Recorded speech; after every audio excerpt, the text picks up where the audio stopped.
queridas irmãs, que o Mestre Jesus os abençoe e que os mantenha num clima de muita paz e serenidade. Agradeço, em primeiro lugar, ao convite que me foi feito para mais esse estudo do Evangelho nesta casa. Muito obrigada pelo carinho e pelo convite. O tema para a reflexão desta noite é do capítulo 18 do Evangelho segundo o Espiritismo. Dar-se-á aquele que tem. É mais uma das contribuições da benfeitora Joana de Ângeles à codificação espírita. Como nós sabemos, a última reencarnação de Joana de Ângeles foi na Bahia, como madre do convento da Lapa. O nome dela era Joana Angélica de Jesus. E ela, enfrentando a invasão dos portugueses lá em 1822, na época da independência, defendendo as freiras, da invasão dos soldados ali no convento, ela desencarnou. Pouco tempo depois, muito pouco tempo depois, era 1822, ela já foi chamada para compor a equipe da codificação. E essa passagem tem a ver com dois temas, dar-se-á aquele que tem. Tem a ver com livre-arbítrio e tem a ver com a lei de causa e efeito, porque nós somos o resultado das nossas escolhas. Esse tema, então, é muito importante e deve fazer parte das nossas reflexões diárias, porque nos leva direto ao autoconhecimento, à autoiluminação, é tudo aquilo que nós precisamos. Jesus, em qualquer passagem do Evangelho, ele é sempre um excelente psicoterapeuta, um professor incomparável como o de Joana, porque em nos trazendo a boa nova, a boa notícia, as lições do Evangelho, Jesus nos trouxe um norte, nos trouxe uma senda, um caminho, para que nós trilhássemos ali com segurança, com entendimento, buscando essa paz e essa felicidade que nós tanto almejamos. Há muita resistência da nossa parte ainda, porque estamos aprendendo, mas estamos a caminho da luz. E temos que lembrar que o Espiritismo é o consolador, mas não é o solucionador. Porque quem soluciona somos nós, a partir das nossas escolhas mais construtivas, a escolha do que é bom, do que é belo, a escolha do bem, pelo que constrói e não pelo que destrói. E assim nós vamos caminhando. Porque se não fizermos assim, nós vamos passando de problema em problema. Nós vamos pulando de galho em galho, como dizemos. Porque nós não buscamos a solução do problema. E o problema, o sofrimento, ele tem data para acabar. Ele acaba quando nós aprendemos a lição. Quando nós aprendemos como encarar o sofrimento, como lidar com ele. Joana afirma no livro Sendas Luminosas que a imersão do espírito na vida física, ou seja, a reencarnação, pode ser comparada com um escafandro carnal. Escafandro é uma palavra difícil de dizer.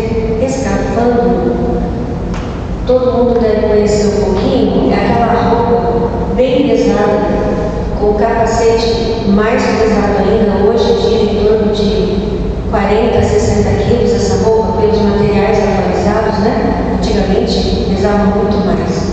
Então, aquele que usa o escafandro, ele tem a missão de descer ali, ficar embaixo da água, para consertar a estrutura, realizar um trabalho. A visão dele é limitada, a audição é limitada, os movimentos, a gente lembra bem, vai andando bem devagarinho, caminhando ali sobre a água. E Joana faz essa comparação. Nós também, quando estamos imersos na vida física, nós somos como esse escafandro, né? Um escafandro carnal. Porque a nossa visão é meio turva, limitada, a audição, né? Os nossos movimentos também. Muitas vezes parece que nós nos arrastamos. Então, é uma comparação que a benfeitora faz. E ela diz que a nossa educação moral é um trabalho silencioso de transformação de hábitos milenários, de hábitos antigos para novos hábitos, mais novos, construtivos e edificantes. Por isso que a nossa mudança é lenta. E ela afirma que o mal que nós sofremos aqui, todo esse mal que nós estamos vendo, faz parte de testes para todos nós. Testes de promoção para o nosso crescimento espiritual. Esse mal não é um mal verdadeiro. O mal verdadeiro que realmente é real é o mal que nós fazemos com as outras pessoas. É o mal que nós provocamos em relação às outras pessoas, em relação ao outro, a prejuízo de outro. Esse mal é o mal verdadeiro. E a prejuízo também de nós mesmos, né? Porque tudo que nós fazemos acaba retornando. No livro Conflitos Existenciais, Joana nos fala também. Ela costuma citar vários cientistas em sua obra, vários filósofos, vários mestres espiritualistas, porque cada um deu a sua contribuição, né? E ela vem falar de Buda, porque Buda, ele trouxe um conceito muito importante. Ele diz que a vida, a nossa vida, é uma forma de sofrimento. Sim, mas que o objetivo da vida, a finalidade da vida é encontrar uma forma de eliminar o sofrimento. Porque ele dizia que o sofrimento nasce dos nossos desejos insatisfeitos e das nossas emoções perturbadoras. E isso só será resolvido, esse sofrimento ele só começa a ser eliminado a partir do momento que nós começamos a levar uma vida mais moderada, uma vida de conduta mais equilibrada. E diz ainda que o principal fundamento dos seus ensinos é que o homem é o construtor do próprio destino.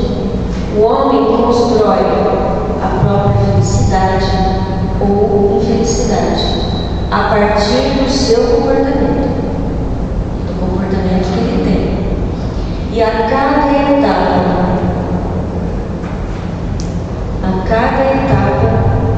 o homem vai então progredindo, vai se equipando para uma nova encarnação, para um novo trabalho. E assim, essa soma das ações positivas que ele tem numa existência, ela vai eliminando a soma dos débitos da existência passada. Porque os débitos da existência passada têm circunstâncias reflexas aqui no presente, e é por isso que nós sofremos. Então, as nossas ações positivas vão aumentando e vão eliminando nosso saldo de ações negativas. E vamos então fazendo uma limpeza, não é? Nessa questão. E Joana diz ainda nessa obra, Conflitos Existenciais, que Buda, para poder atingir o seu público, ele falava por parábolas. O que Jesus também veio fazer, né, que foi muito importante para a compreensão do povo daquela época e nós, que aqui até hoje vamos aprendendo e atualizando os seus significados. ela menciona a parábola da flecha envenenada. É uma história contínua. Era um homem que estava no vilarejo, distante, e ele foi atingido por uma flecha. Né? A flecha pegou, certeira, e ele caiu. Os que estavam em volta dele procuraram ajudá-lo. Olha, vamos levar você para receber um socorro. Mas ele falou, não. Antes, eu preciso saber quem atirou a flecha. Quem atirou essa flecha? E mais, qual é o nome da pessoa que atirou essa flecha? De onde ela é? De que família ela é? Qual vilarejo ela mora? Eles tentando levá-lo, e ele disse, não, primeiro eu preciso saber do que era feito, do que é feito esse arco. Esse arco é um arco de bambu, é um arco de metal ou de madeira. E a flecha, a pluma da flecha, porque a flecha tem uma pluminha, né, no final. Essa flecha é de gavião, é de pavão, ou é de mamuta, que não seja o que. E o arco era curvo ou era reto? Eram tantas indagações, tantas preocupações, e ele não se deixava socorrer. Então, ele morreu. À primeira vista, essa parábola de Buda parece até absurda, estranha, não é? Porque a flecha estava ali gravada, ele cumprindo o seu papel, a fatalidade da morte. Mas ele não estava dando importância.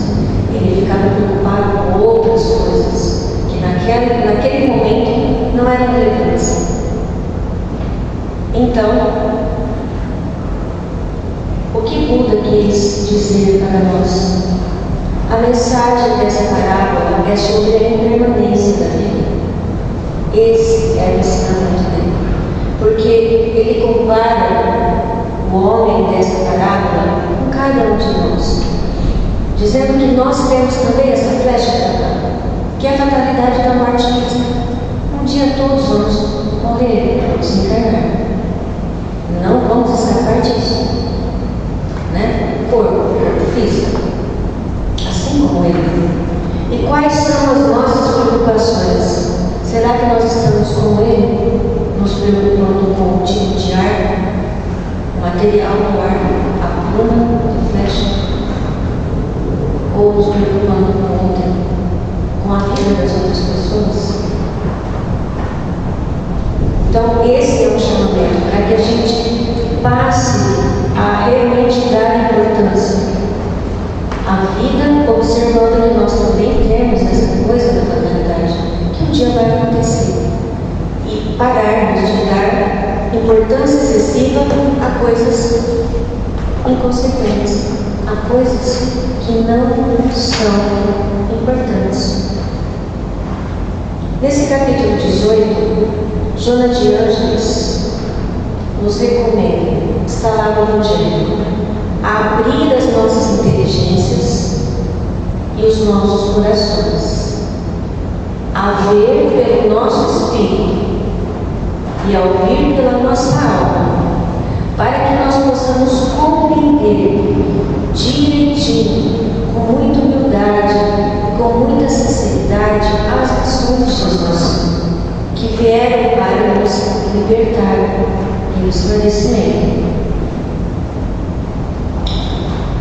Dá-se ao que já tem e tira-se ao que não tem. Meditai esses grandes ensinamentos. Aquele que recebeu é o que possui o sentido da palavra divina. Recebeu unicamente porque tentou tornar-se digno dela e porque o Senhor, em seu amor misericordioso, anima os esforços que tem para o bem. Aturados, perseverantes, esses esforços atraem as graças do Senhor. São um imã que chama a si o que é progressivamente melhor. Tira-se ao que não tem ou tem pouco. Então Deus não retira das suas criaturas o bem que se acha dignado de fazer-lhes. Não é Deus que retira daquele que pouco recebera, é o próprio espírito que, por pródigo e descuidado, não sabe conservar o que tem e aumentar, fecundando o óvulo que lhe caiu no coração. E aquele que não cultiva o campo que o trabalho de seu pai lhe tirou e que lhe coube em herança, o vê cobrir-se de ervas parasitas. É seu pai que lhe tira as colheitas que ele não quis preparar? Se a falta de cuidado deixou morrerem as sementes destinadas a produzir nesse campo, é a seu pai que ele sabe acusar por nada produzirem elas? Então, dar-se-á aquele que tem significa que aqueles que já possuem conhecimento, que já possuem boa vontade para praticar o bem, receberão mais ainda oportunidades de auxílio espiritual para evoluir. Porque são privilegiados? Não, porque são esforçados, porque estão em sintonia com Cristo, estão conectados, já se engajaram no caminho bem, já têm um propósito ali para cumprir. Por outro lado, aqueles que não aproveitam as oportunidades e não buscam o conhecimento e a prática do bem, podem sim perder o pouco que já possuem, porque eles se afastam.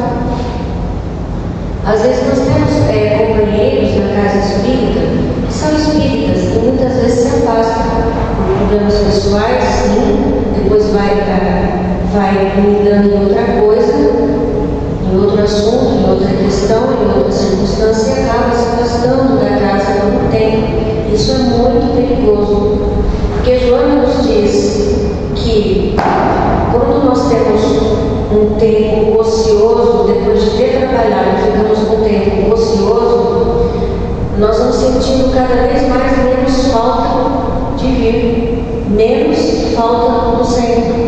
Mas isso não é proposital. Por quê? Porque está abrindo uma clareira ali no campo mental. E essa clareira no campo mental funciona como uma brecha psíquica para a obsessão.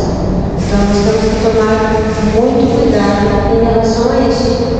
Joana disse que o homem, no livro O Homem Integral, o homem teima por ignorar-se, disfarça, faz de conta que não está vendo ou sabendo, assume atitudes contraditórias, vivendo comportamentos estranhos, prefere deixar que os acontecimentos da vida tenham um curso desastroso do que conduzi-los de uma forma consciente. O ser humano é um feixe de emoções que necessitam ser bem direcionados. Então, a nossa busca existencial, nessa nossa busca, sabemos que o ter é transitório, porque tudo que a gente tem, a gente perde, mas o que a gente é, não, nunca perdemos. Vivemos nessa transitoriedade da existência física, nessa impermanência das coisas. Mas o que nós estamos buscando nessa caminhada é o ter ou é o ser?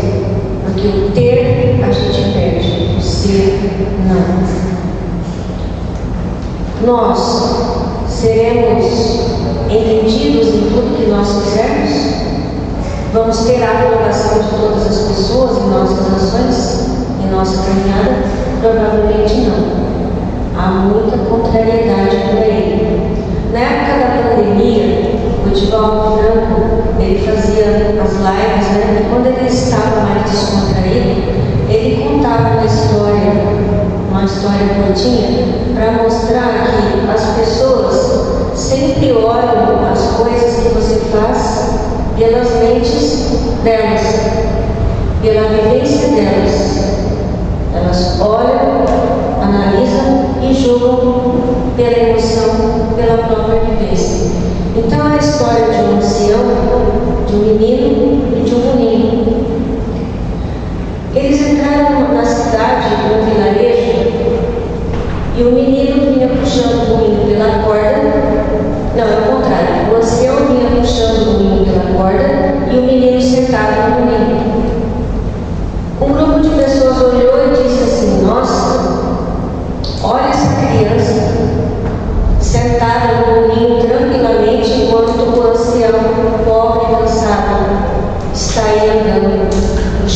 domingo. Resolveram inverter a criança puxando o domingo e o ancião montado. O próximo grupo, na outra esquina, disse: nossa, olha a criança do jardim, trabalhando nessa idade. E o ancião, tranquilo, descansado, em cima do domingo.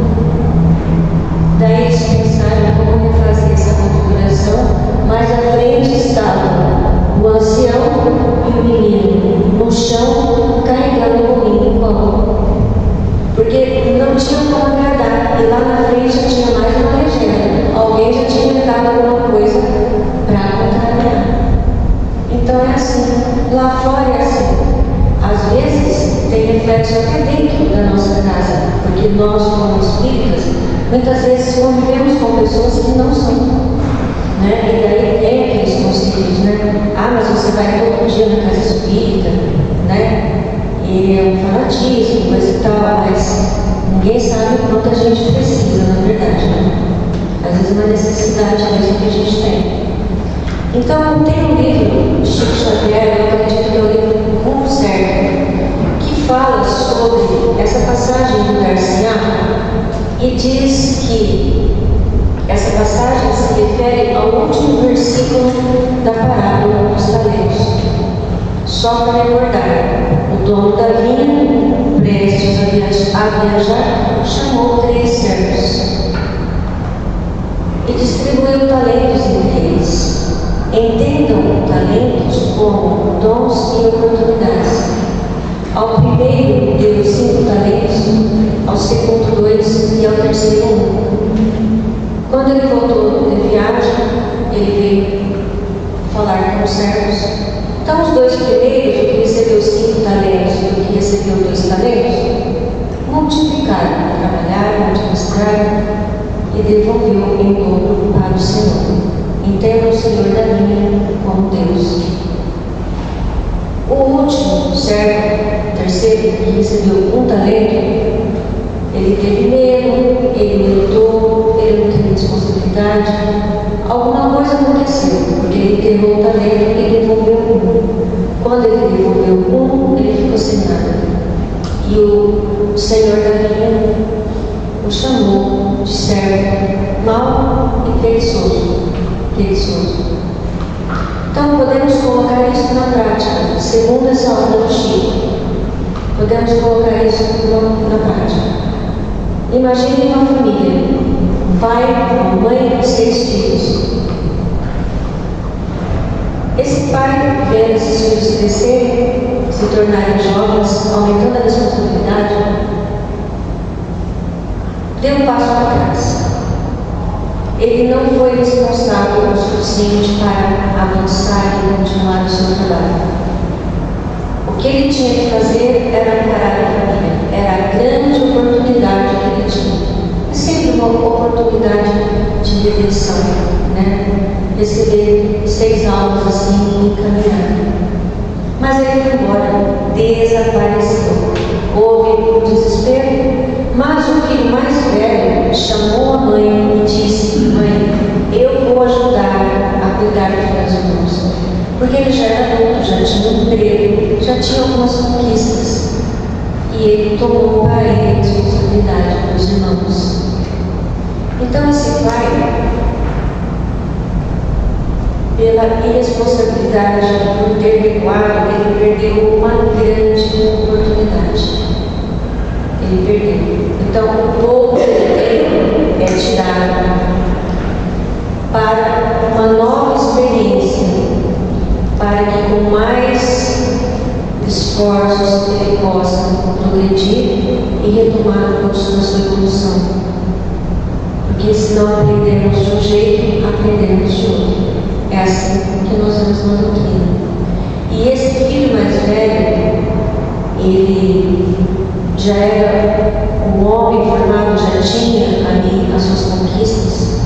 Ele tinha, por exemplo, talentos da criatividade, do empreendedorismo, da questão financeira, enfim, ele sabia, tinha liderança. Então ele montou, por exemplo, uma empresa. Nessa empresa ele chamou pessoas para trabalhar, ele deu empregos, ele ajudava a comunidade também nas campanhas, enfim, fazia o melhor possível. Então ele multiplicou, e essa multiplicação é também a nível material. Então ele multiplicou os bens, os dons e as oportunidades que Deus concedeu para ele. Ele multiplicou. E assim, ele conseguiu receber mais um talento ainda, mais um dom, que segundo essa obra do Chico, foi o dom da mediunidade, que ele não tinha. Ele recebeu por merecimento o dom da mediunidade. Então ele ia trabalhar com Jesus a serviço dele. Então essa é uma forma que essa obra do Chico nos explica. Então, quando o Chico fez 60 anos de mediunidade,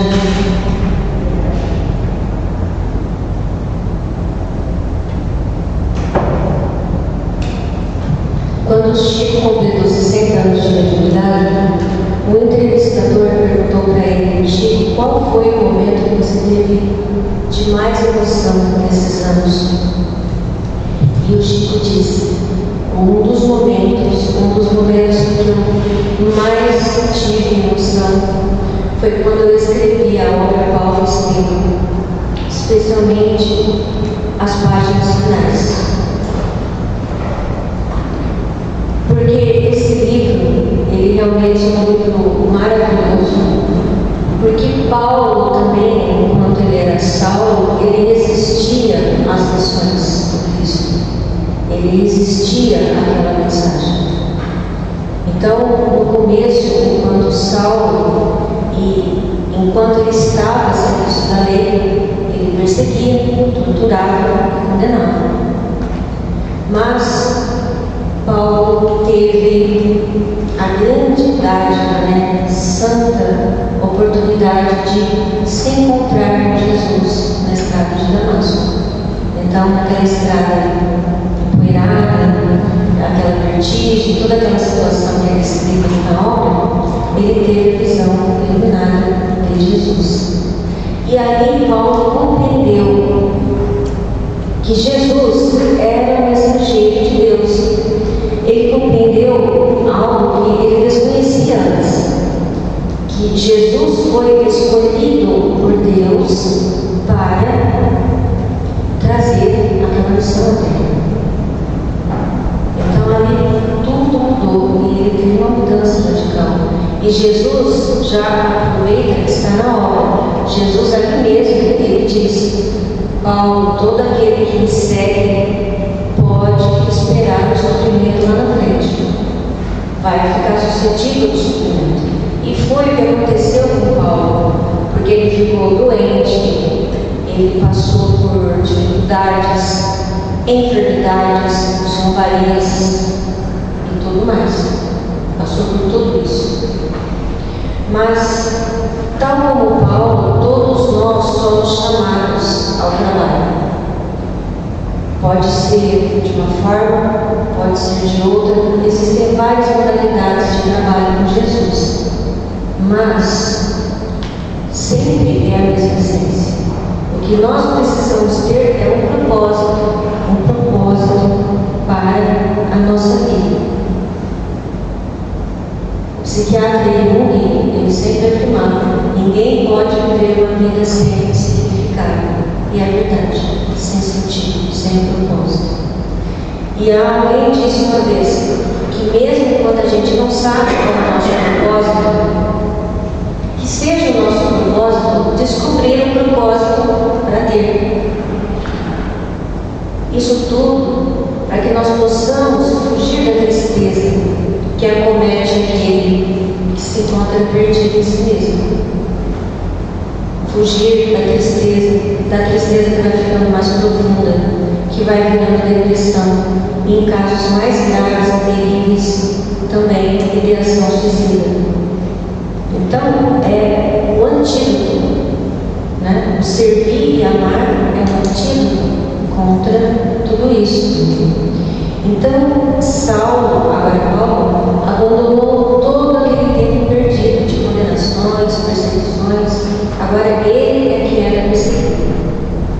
porque estava a trabalho com Cristo. E ele sentiu como se ele fosse uma ovelha perdida. Sentiu-se assim. Mas ele percebeu que agora ele tinha um pastor amigo. Ele tinha, como Joana disse, o Cristo descrucificado, o Cristo amigo, o Cristo companheiro, para ajudá-lo nas dificuldades do caminho. E num certo momento Paulo pergunta: que quereis, Senhor? Que quereis, Senhor, que eu faça? E Jesus afirma: Saulo, levanta. Por quê? Porque todo aquele que quer servir a Jesus precisa ficar de pé. Todo aquele que quer servir a Jesus precisa ficar de pé. Ah, mas eu tenho medo. Vai com ele mesmo. Vai com ele mesmo. Porque se ficarmos esperando a hora chegar em que tudo vai estar naquilo que a gente acha que é controle, não vai.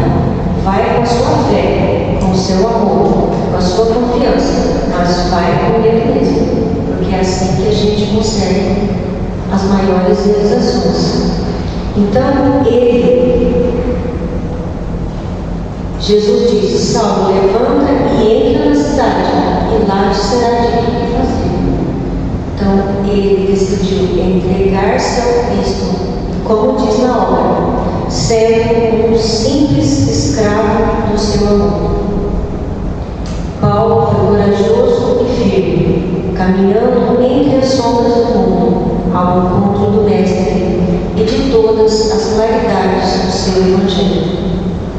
Paulo compreendeu a mensagem de Jesus e não media esforços para espalhar e divulgar a meu nome. Podemos lembrar de uma carta de Paulo, carta aos Efésios: andai como filhos da luz. Essas cartas que Paulo escrevia eram cartas que funcionavam como documentos, que iam ajudando os locais por onde ele passava. Essas cartas iam circulando e ajudando ao desenvolvimento do cristianismo.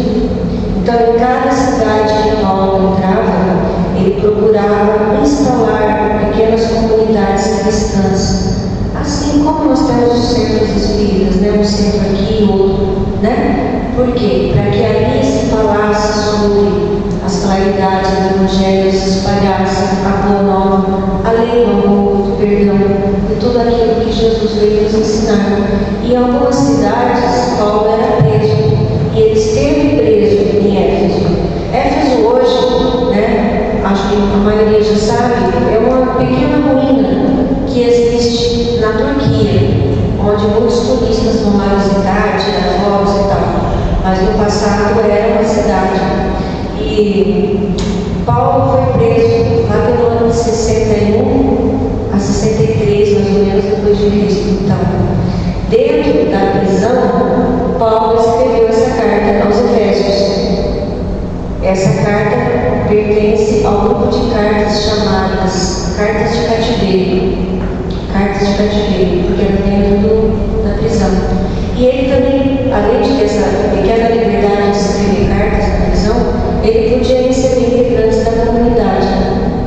Discretamente, ele fazia como se fosse um atendimento fraterno ali, uma ligaçãozinha para as pessoas que entravam, né, discretamente. E sua bondade de vida também já estava cuidando. E nessa carta, andai como os filhos da luz, veja uma linguagem da época. Paulo ensinava a diferença entre viver na luz e viver nas trevas. Então ele dizia que aquele que já conheceu Jesus, já conheceu as suas missões, não podem mais andar como aqueles que andam nas trevas. É a linguagem da época. O que ele queria dizer é que quem conhece o Cristo deve se esforçar ao máximo para andar na luz. Andar na luz. Porque nós somos luz em Cristo. Luz em Cristo. e as características que devem nortear a nossa vida, segundo está nessa carta, é a bondade, a verdade e a justiça, buscando sempre essa conexão com Deus, com o sagrado. Então, esse autoconhecimento que nós temos que ter, ele é muito importante, porque ele ajuda a compreender e aceitar as nossas emoções, os nossos limites. E isso ajuda a gerir, administrar os nossos conflitos, os nossos desafios diários. E vamos então alinhando a nossa vida de acordo com os nossos valores, os nossos talentos, as nossas capacidades, para realizar o nosso propósito. E isso vai ser realizado em todas as áreas da nossa vida: no trabalho, na vida familiar, na vida afetiva, nos relacionamentos, sem esquecer o nosso propósito maior, que é amar e servir sempre. Esse é o sentido da nossa vida, o significado da nossa vida, aqui, nessa transição. Amar e servir sempre. No livro Convites da Vida, Joana de Ângeles nos dá uma lista para que tenhamos uma dedicação diária, né? Para que possamos nos promover aqui nessa escola terrestre. Ela diz: em casa, coisas para se realizar em casa. 1/4 de hora, 15 minutos diariamente dedicado ao estudo. Uma pequena página para reflexão diuturnamente, ou seja, para permanecer ali no pensamento, refletindo o dia todo. Uma lição, uma ideia, uma página que nos acompanha. Um novo conceito espírita para cada dia, né? Uma palavra nova, um dicionário claro. Uma nota retirada do contexto luminoso da notificação a cada 24 horas. Uma noite por semana, o estudo espírita, reservado ao culto do Evangelho no lar, como currículo educativo. E, enfim, uma pausa para a prece, sempre que possível. Sempre que possível. Então, para finalizar, é importante lembrar que Jesus, como psicoterapeuta excelente, nos recomendou a amor-terapia, porque a solução para tudo é o amor. Amar a Deus sobre todas as coisas, amar ao próximo como a si mesmo, multiplicando os bens materiais e espirituais que recebemos de Deus. Amar a Deus significa o nosso respeito e a ação preservadora da vida, em todas as suas expressões. Quando nós compramos um terreno, nós temos a atitude de cercar esse terreno, carpinhos, artesanias. Nós colocamos um portão, passamos a chave, não deixamos ninguém jogar lixo, entulho, nada. Mantemos esse terreno limpinho. Assim deve ser a nossa mente. Assim deve ser o nosso corpo, a nossa mente. Preservar de tudo aquilo que é lixo, que a mentora chama de lixo moral, né? Tudo aquilo que tudo vão nos oferecer, mas nem tudo nós precisamos aceitar. Aquilo que não deixamos jogar no nosso terreno, nós não vamos deixar jogar no nosso terreno mental. É preciso fazer escolhas sempre. Amar o próximo como a si mesmo é a consequência da nossa dedicação ao Pai, demonstrando sempre a fraternidade que deve unir a todos nós. Amélia Rodrigues, a educadora e poetisa, no livro Vivendo com Jesus, afirma que amar o próximo é pôr em prática o sentimento de fraternidade, nos respeitando e nos auxiliando como irmãos, a exemplo de Jesus. É pôr em prática o sentimento de solidariedade e paixão, procurando fazer tudo que nós podemos para aliviar a dor do próximo. É valorizar a amizade, é respeitar, não tentar modificar o outro, porque cada um só se modifica, só se transforma a partir de uma coisa, a vontade. Então não podemos mudar as pessoas, isso depende de cada um. O Espírito Emmanuel tem uma frase muito linda sobre isso. Ele diz: os que colhem frutos maduros não podem perturbar a lavoura ainda em flor. Então não podemos exigir de quem não tem para dar. Façamos a nossa parte. Porém, amar ao próximo é pôr em prática o sentimento, fazendo tudo aquilo que contribui em favor da vida, um comportamento ético e dentro da moral cristã. É fazer bem o que é correto e edificante, o que é nobre e o que é elevado, estimulando os campos energéticos do nosso espírito, trazendo respostas de paz, de equilíbrio e de saúde integral. Para encerrar, Joana de Ângeles afirma em seu livro Esperança que Jesus está sempre ao nosso lado, mesmo quando não solicitado. Jesus é o sol das nossas almas, é um apelo permanente, íncido em nossa consciência. Que os amigos espirituais nos auxiliem para onde estivermos, reunir, unificar e harmonizar. Silenciar as ofensas e agir com fraternidade. Compreender o opositor e orar. Trabalhar em seu benefício. Que possamos nos guardar na mansuetude e no amor de Jesus, espalhando a paz, fomentando o bem e vivendo pelo bem. Que o Mestre Jesus os abençoe e os conduza de retorno aos seus lares na clima de muita paz, de segurança e harmonia. Muito obrigada.